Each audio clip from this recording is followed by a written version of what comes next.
Welcome to Daily Salar Digital. Before we begin, like, share, and subscribe for more credible news. A helmet awareness campaign and free full-face helmet distribution program was organized by the Seshadripuram Traffic Police Station at the Seshadripuram Slum Board Signal to improve two-wheeler safety and prevent head injuries from road accidents. Former Health Minister Dinesh Gundurao, Bengaluru City Traffic Division Joint Commissioner of Police and IPS Officer Karthik Reddy, police officials and other dignitaries attended the program.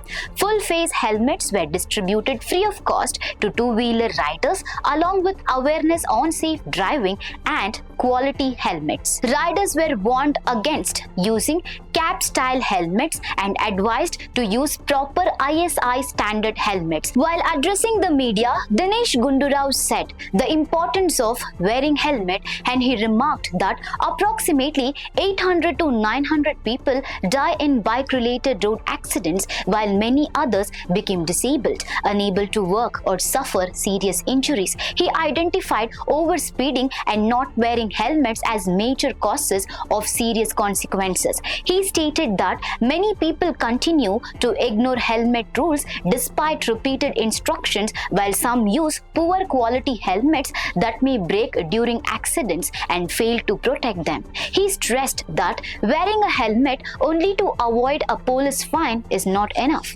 It must actually provide protection.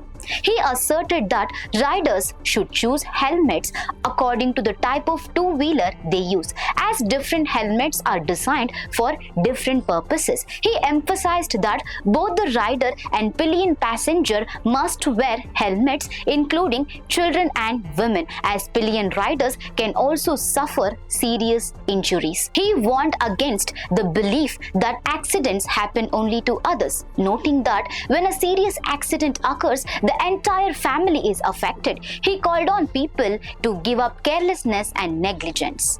He particularly highlighted that young people between 20 to 40 years of age are among those most affected by road accidents and stressed that the consequences can be extremely serious. Dinesh Gundurao appealed to the people of Bengaluru, especially two-wheeler riders, to wear a proper good quality helmet every time they ride.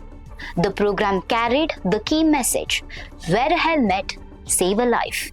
ಈಗ ಪ್ರತಿ ವರ್ಷ ನೂರಾರು ಜನ bike ಸವಾರಿಗಳು ಆಕ್ಸಿಡೆಂಟಲ್ಲಿ ಸುಮಾರು 800ರಿಂದ 900 ಜನ ತೀರೋಗ್ತಾರೆ ಅಂತ ಮಾಹಿತಿ ಇರುವಂಥದ್ದು, ಮತ್ತು ಸಾವಿರಾರು ಜನ 3ರಿಂದ 4 ಸಾವಿರ ಪ್ರತಿ ವರ್ಷ ನಮ್ಮ ಬೆಂಗಳೂರಿನಲ್ಲಿ ಆಕ್ಸಿಡೆಂಟಿಂದ ಅವರಿಗೆ ಗಂಭೀರವಾದಂಥ ಇಂಜರೀಸ್ ಆಗುವಂಥದ್ದು. ಅಂದರೆ ನಿಷ್ಕ್ರಿಯ ಆಗಿಬಿಡ್ತಾರೆ, ಕೆಲಸ ಮಾಡೋಕ್ಕಾಗಲ್ಲ ಮತ್ತು ಭಾಳ ಸೀರಿಯಸ್ ಕಂಡೀಷನ್ ಹೊರಟೋಗ್ತಾರೆ. ಇದಕ್ಕೆ ಮುಖ್ಯ ಕಾರಣ ಆಗ್ತಾ ಇರ್ತಕ್ಕಂಥದ್ದು ಅದು ಹೆಲ್ಮೆಟನ್ನು ಹಾಕೊಳ್ಳದೇ ಇರತಕ್ಕಂಥದ್ದು. ಹೆಲ್ಮೆಟ್ಟು ಧರಿಸದೆ ಗಾಡಿಗಳಲ್ಲಿ ಏನು ಅವರು ವಾಹನ ಚಲಾಯಿಸ್ತಾರೆ, ಅದರಿಂದ ಆಗುವಂಥ ಕೆಟ್ಟ ಪರಿಣಾಮ ಇದೆಲ್ಲ ಗೊತ್ತಿದ್ದರೂ ಕೂಡ ನಮ್ಮ ಜನರು, ನಾವುಗಳು ಎಲ್ಲ ಸಮೇತ ಇದರಲ್ಲಿ ನಾವು ಎಚ್ಚರಿಕೆಯನ್ನು ತಗೊಳ್ಳೋದಿಲ್ಲ. ಅದಕ್ಕೆ ಈ ಏನು ಹೆಲ್ಮೆಟ್ ಅವೇರ್ನೆಸ್ ಕ್ಯಾಂಪೇನನ್ನು ಇಲ್ಲಿ ನಾವು ಮಾಡಿಸಿದ್ದೇವೆ.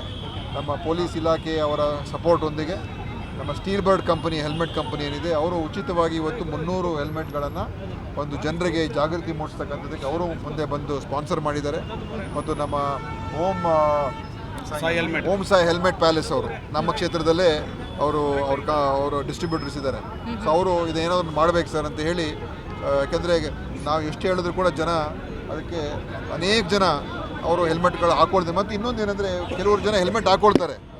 ಆ ಹೆಲ್ಮೆಟ್ ಹೇಗಿದೆ ಅಂತ ಹೇಳಿದ್ರೆ, ಈಗ ನಾವು ತೋರಿಸ್ದೋ ಅದು ಒಂದು ಏಟ್ಗೆ ಅದು ಚೂರು ಆಗೋಗುತ್ತೆ, ಏನು ಪ್ರಯೋಜನ ಇಲ್ಲ, ಬರೀ ಶೋಕ್ ಮಾತ್ರ. ಅದು ಏನು ಕಾನೂನು ಪ್ರಕಾರ ಕಾನೂನು ಪಾಲಿಸ್ತಾ ಇದ್ದೇನೆ ಅಂತ ಹೇಳಿ ಜನ ಹೆಲ್ಮೆಟ್ ಹಾಕೊಂಡು ಹೋಗ್ತಾರೆ. ಅಂದರೆ ಏನು ಪ್ರಯೋಜನ? ಅದು ಆಕ್ಸಿಡೆಂಟ್ ಆದರೆ ಅದರಿಂದ ಒಂದು ಪೈಸೆ ಕೂಡ ಅದರಿಂದ ಪ್ರಯೋಜನ ಆಗ. ಅದಕ್ಕೇ ನಾವು ಅದನ್ನು ಸೀರಿಯಸ್ ಆಗಿ ಇವತ್ತಿನ ದಿವಸ ಜನ ಅರ್ಥ ಮಾಡ್ಕೋಬೇಕು. ಪೊಲೀಸ್ ಇಲಾಖೆಯವ್ರು ಏನು ಹೇಳ್ತಾ ಇದ್ದಾರೆ ಅದನ್ನು ನೀವು ಕಾನೂನು ಫಾಲೋ ಮಾಡಿ ಗುಣಮಟ್ಟದ ISI ಸ್ಟ್ಯಾಂಡರ್ಡ್ ಇರುವಂಥ ಹೆಲ್ಮೆಟನ್ನು ಧರಿಸಿ. ಯಾವುದೋ ಒಂದು ಟೋಪಿ ಥರ ಒಂದು ಹೆಲ್ಮೆಟ್ ಹಾಕೊಂಡು ಓಡಾಡಿದ್ರೆ ಏನೂ ಪ್ರಯೋಜನ ಇಲ್ಲ. ನಿಮ್ಮ ಜೀವ ಉಳಿಸುವಂಥದ್ದು, ನಿಮ್ಮ ಆರೋಗ್ಯವನ್ನು ರಕ್ಷಿಸ್ತಕ್ಕಂಥದ್ದು ಇದಾಗುತ್ತೆ. ಅದಕ್ಕೇ ನಾವು ಇವತ್ತು ನಮ್ಮ ಸ್ಟೀಲ್ ಬರ್ಡ್ ಕಂಪನಿಗೆ ಅವ್ರಿಗೆ ನಮ್ಮ ಅಭಿನಂದನೆ, ಮತ್ತು ನಮ್ಮ ಓಂ ಸಾಯಿ ಹೆಲ್ಮೆಟ್ ಪ್ಯಾಲೇಸ್ ಅವರಿಗೆ ನಮ್ಮ ಅಭಿನಂದನೆ ಸಲ್ಲಿಸಿದ್ದೇವೆ.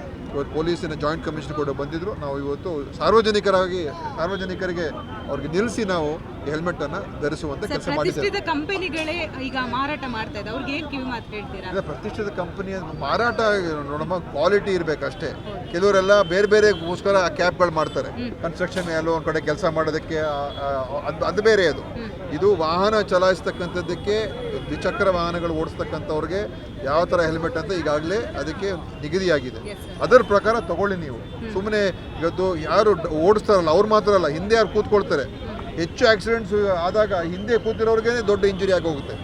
ಸೊ ಮಕ್ಕಳೇ ಇರ್ಬೋದು, ಹೆಣ್ಮಕ್ಳೇ ಇರ್ಬೋದು, ಕೆಲವ್ರಿಗೆ ಏನಂತ ಹೇಳಿದ್ರೆ ನಮ್ಮ ಕೂದಲು ವಿನ್ಯಾಸ ಕೆಟ್ಟೋಗುತ್ತೆ ಅಥವಾ ಕೂದಲು ಉದುರೋಗುತ್ತೆ, ಇದೆಲ್ಲ ಕೂಡ ಏನೇನೋ ಅವರಿಗೆ ಕಲ್ಪನೆಗಳು. ಅದೆಲ್ಲ ಏನೂ ಇಲ್ಲ. ಈಗ ನಿಮ್ಮ ತಲೆ ಇದ್ರೆ ತಾನೇ ನಿಮಗೆ ಕೂದಲಿರೋದು. ತಲೆನೇ ಹೋದ್ರೆ ಮತ್ತೆ ಕೂದಲು ಹಿಡ್ಕೊಂಡು ಏನು ಮಾಡ್ತೀರಾ? ಜನರು ಹೇಗಂತ ಹೇಳಿದ್ರೆ ನಮಗೇನು ಆಗಲ್ಲ ಅಂತ ಜನರ ಭಾವನೆ. ಯಾರು ಇನ್ನೊಬ್ಬರಿಗಾಯ್ತು ಆಕ್ಸಿಡೆಂಟು, ಮತ್ತೊಬ್ಬರಿಗಾಯ್ತು ಅಂತ. ನಮ್ಗೆ ಆದಾಗ್ಲೇ ಗೊತ್ತಾಗೋದು ನಮ್ಗೆ ಆಕ್ಸಿಡೆಂಟ್ ಆಗಿದೆ ಅಂತ, ಮತ್ತು ಅದರ ಕೆಟ್ಟ ಪರಿಣಾಮ ಬಂದಾಗ್ದೇ ಅವಾಗ ಕುಟುಂಬಕ್ಕೆ ಗೊತ್ತಾಗೋದು. ಅದಕ್ಕೋಸ್ಕರ ಈ ಉದಾಸೀನತೆ, ಈ ನಿರ್ಲಕ್ಷ್ಯತನ ಬಿಡಬೇಕು. ಯಾಕಂದರೆ ಒಂದು ಜೀವ ಹೋದರೆ ಇಡೀ ಕುಟುಂಬಕ್ಕೇ ತೊಂದರೆ. ಒಂದು ಯುವಕ, ಯಾಕಂದರೆ ಹೆಚ್ಚು ಜನ ಇದರಲ್ಲಿ 20 ವರ್ಷದಿಂದ 45 ವರ್ಷ 50 ವರ್ಷ ಇವರೇ ಹೆಚ್ಚು ಇದರಲ್ಲಿ ಮೃತಪಡ್ತಕ್ಕಂಥದ್ದು. ಸೊ ಇದು ಎಷ್ಟು ಕೆಟ್ಟ ಪರಿಣಾಮ ಆಗುತ್ತೆ ಅದನ್ನು. ಮತ್ತು ಒಂದು ಸಿಂಪಲ್ ಇದು ಹೆಲ್ಮೆಟ್ ಹಾಕೊಂಬಿಟ್ರೆ ನಿಮ್ಮ ಜೀವ ಉಳಿತದೆ. ಅದಕ್ಕಿಂತ ಇನ್ನೇನು ಬೇಕು?